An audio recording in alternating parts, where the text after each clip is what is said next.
Here's an AMI This Week shortcut with Lowell Taylor. Hello friends, let's talk about grief and loss.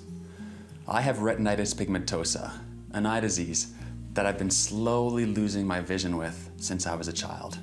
I have had to grieve every day and every year something new. Grief can be slow or it can be fast. For me, it's been a perpetual loss, a perpetual grief, always having to give up something that I once was able to do. Once able to drive, now I can't. Once able to see the stars, now I can't. Once able to walk through the mall without knocking over wet floor signs, now I can't. Grief is the acute pain that accompanies loss.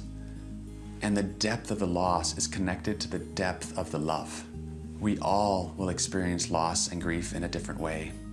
And we don't want to compare our grief to others, how other people are grieving, or how we feel we should be grieving. It can be the loss of something we hoped for, the loss of something we had, the loss of something we never had. It could be the loss of a relationship, the loss of a friend, of a pet, a possession, the loss of the health of our environment. We don't always feel the same way as others through our grief. There's no one right way to grieve.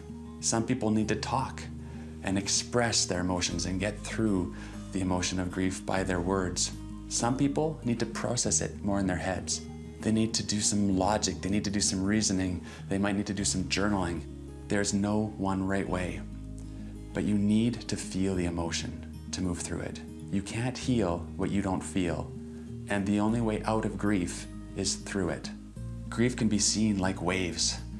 They can come and push you down and push you under, and sometimes you feel like you're drowning, and you just get back up to the surface and another wave might hit you. But in time, you will learn how to surf those waves. You'll be able to ride those waves without being pulled under. I've heard about a village in a different country that grieved in a unique way. In that society, when somebody died, everybody else would change something on their front yards. They would move something. And the next morning, when the person who was grieving would wake up, they would look outside and see that everything had changed. Their grief had been witnessed. They knew that other people were there with them, grieving alongside them, that they weren't alone.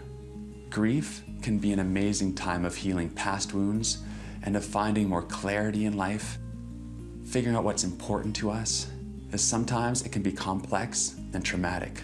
Sometimes our grief can last a long time, and in those cases, it's really important for us to access help, to get a professional or to get somebody you trust to come alongside you in your grieving journey. Loss and grief will be part of everybody's journey. So, my friends, may you allow yourself to feel your emotions of grief, and may you find the supports to help you get through to the other side. And may love and courage be with you on your journey as you live with heart.